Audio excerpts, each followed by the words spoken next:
नमस्कार, मी पत्रकार बाबू पोटे आणि आपण पाहत आहे संवाद मराठी लाईव्ह. मागचे 2 दिवस एक राजकीय बातमी चर्चेचा विषय ठरली आहे. ही बातमी आहे रायगड जिल्हा राष्ट्रवादी काँग्रेसचे अध्यक्ष सुधाकर घारे यांच्या संदर्भातील. सुधाकर घारे नाराज आहेत. राष्ट्रवादीत गटबाजी आहे. सुधाकर घारे वेगळा निर्णय घेण्याच्या तयारीत आहेत. सुधाकर घारे नॉट रिचेबल आहेत. अशा प्रकारच्या बातम्या गेली काही दिवस म्हणजे 1-2-3 दिवस सतत वेगवेगळ्या माध्यमांमध्ये आल्याचं आपल्याला पाहायला मिळते. सोशल मीडियावरतीही तशा प्रकारची चर्चा सुरू आहे. यामागं नक्की काय आहे, यातली सत्यता काय आहे, हे लोकांना माहीत नसल्यामुळे राष्ट्रवादीचे कार्यकर्ते असतील किंवा सर्वसामान्य सुधाकर घारे यांच्यावर प्रेम करणारी जी काही लोक असतील त्यांच्यामध्ये संभ्रम आहे. हा संभ्रम दूर करण्याचा प्रयत्न आज सुधाकर घारे यांच्याकडून खरं तर झाला आहे. नक्की सुधाकर घारे नॉट रिचेबल आहेत. ते पक्षावर नाराज आहेत का किंवा वेगळा निर्णय घेण्याच्या तयारीत आहेत का, याबाबत संभ्रम आहे. याबाबत लोकांमध्ये जी काय उलटसुलट चर्चा आहे त्याचा खुलासा सुधाकर घारे स्वतः करणार आहेतच. त्यांनी आज एक निवेदन प्रसिद्ध केलं आणि त्या माध्यमातून नक्की काय आहे हे आपण लोकांसमोर मांडू, कार्यकर्त्यांसमोर योग्य वेळी मांडू असं म्हटलंय. परंतु सुधाकर घारे नेमके आहेत कुठे? मागचे 2 दिवस त्यांचा फोन बंद आहे. ते व्हॉट्सअपला किंवा सोशल मीडियावरती कुठेही ते सक्रिय नाही आहेत.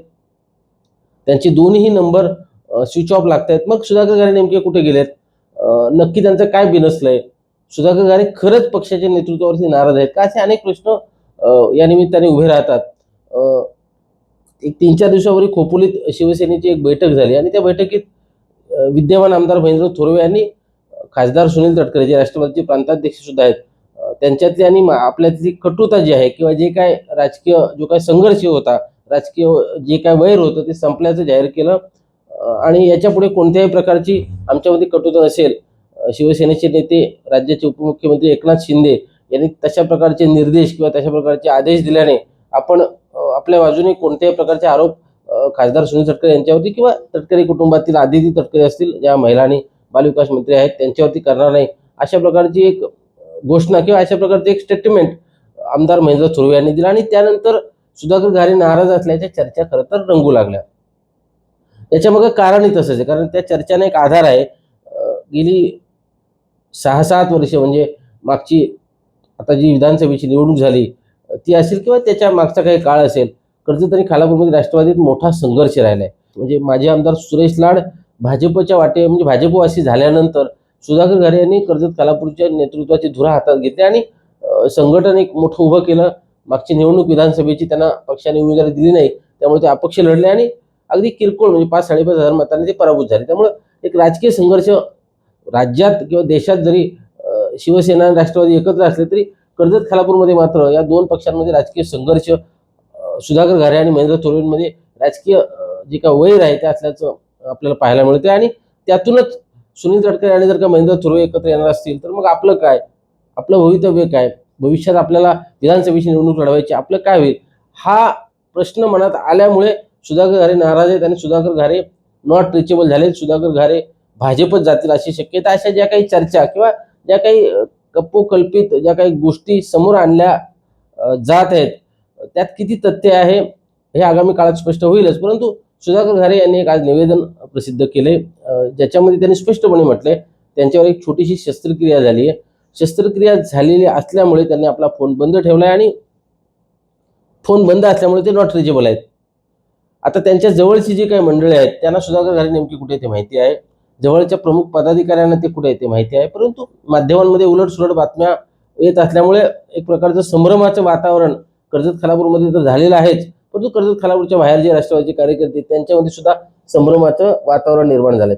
आता मागच्या शनिवारी म्हणजे नुकताच जो काही शनिवार गेला त्या शनिवारी राष्ट्रवादीचे प्रांताध्यक्ष सुनील तटकरे यांचा एक पक्षप्रवेशाचा आणि एक उद्घाटनाचा भूमिपूजनाचा कार्यक्रम रसायनीमध्ये पार पडला. त्या कार्यक्रमाला सुधाकर घारे उपस्थित होते. दोघांमध्ये चर्चा झाल्याची म्हणजे खासदार सुनील तटकरे असतील किंवा सुधाकर घारे असतील हे दोघं एकमेकांशी चर्चा करताना दिसत होते, हास्य विनोद करताना दिसत होते, एकमेकांच्या संपर्कात होते. माध्यमांमध्ये तशा प्रकारच्या बातम्या आलेल्या आहेत. माध्यमांनी त्या बातमीला कव्हरेज सुद्धा दिलेलं आहे. असं असताना सुद्धा सुधाकर घारे नाराज आहेत, सुधाकर घारे पक्ष सोडणार आहेत, सुधाकर घारे भाजपच्या वाट्यावर आहेत, सुधाकर घारे नॉट रिचेबल आहेत, अशा प्रकारच्या बातम्या चालवल्या जात आहेत आणि त्यामुळे कार्यकर्त्यांमध्ये एक प्रकारचा संभ्रम आहे. माध्यमं आपल्या सोर्सच्या माध्यमातून अशा बातम्या चालवत असतातच, परंतु एक गोष्ट याच्यामध्ये निश्चितपणे नमूद करावीशी वाटते ती अशी की सुधाकर घारे हे विधानसभेला पराभूत झालेले उमेदवार आहेत. महाराष्ट्रात अनेक विधानसभेला उमेदवार पराभूत झाले असतील, पक्षाकडनं अधिकृत उमेदवारी घेतलेले सुद्धा अनेक उमेदवार पराभूत झाले असतील. सुधाकर घारे तर पक्षाने उमेदवारी दिली नसल्यामुळे अपक्ष लढले होते. आता ते राष्ट्रवादीचे जिल्हाध्यक्ष आहेत. एक जिल्हाध्यक्ष नॉट रिचेबल असल्याच्या बातम्या सोशल मीडियावरती तर होतातच, परंतु जी काय मराठी माध्यम आहेत, मराठी जे काय वृत्तवाहिनी आहेत राज्यात, त्याच्या प्रमुख वृत्तवाहिन्या आहेत, त्या वृत्तवाहिन्यांना सुद्धा सुधाकर घारे यांची दखल घ्यावी लागते. ही खूप मोठी गोष्ट आहे. सांगण्याचा मुद्दा या सगळ्यामध्ये असा आहे की सुधाकर घारे नाराज आहेत किंवा सुधाकर घारे नॉट रिचेबल आहे, सुधाकर घारे भाजपत जातील किंवा अन्य कुठल्या पक्षात जातील. तटकरे साहेबांचं म्हणजे जे खासदार सुनील तटकरे त्यांचं आणि सुधाकर घारेंचं पटत नाही, त्यांचं वाजलंय, अशा ज्या काही बातम्या पेरल्या जात आहेत त्या तथ्यहीन आणि निखालस खोट्या बातम्या आहेत, असं आज जे काय सुधाकर घारे यांनी जे निवेदन प्रसिद्ध केलंय त्यावरून स्पष्ट होते. त्यांच्यावरती एक छोटी शस्त्रक्रिया झाली. प्रमुख कार्यकर्त्यांना किंवा त्यांच्या घरातल्या लोकांना हे माहिती आहे, जवळच्या लोकांना निश्चितपणे माहिती आहे. शस्त्रक्रिया झालेली असल्यामुळे त्यांना लोकांशी बोलता येणार नाही, त्यामुळे त्यांनी आपले फोन बंद ठेवले होते. आज किंवा उद्या त्यांना रुग्णालयातून त्यांना डिस्चार्ज मिळेल, ते रुग्णालयातून घरी येतील, परंतु डॉक्टरांनी काही दिवस त्यांना आराम करायला सांगितलंय. एक 4-5 दिवस ते आराम करतील आणि पुन्हा ते आपल्या कामाला सुरुवात करतील, लोकांशी पुन्हा संपर्क करतील. परंतु त्या दरम्यान जो काही गैरसमज निर्माण झाला होता तो गैरसमज सुधाकर घारेने एक निवेदन प्रसिद्ध करून निश्चितपणे दूर केलाय. त्यामुळे आता तरी माध्यम अशा प्रकारच्या बातम्या दाखवणार नाहीत किंवा अशा प्रकारच्या चर्चा निश्चितपणे होणार नाहीत असं कार्यकर्त्यांना वाटतंय. आणि कार्यकर्त्यांच्या मनात जो काही संभ्रम निर्माण होता तो संभ्रम सुद्धा सुधाकर घारे यांनी आजच्या निवेदनातून दूर केलाय. एकंदर सुधाकर घारे यांच्यावर जी काही शस्त्रक्रिया झाली त्यातून ते लवकर बरे व्हावेत, लोकांच्या सेवेसाठी ते पुन्हा सक्रिय व्हावेत अशी अपेक्षा आपण या निमित्ताने करूयात.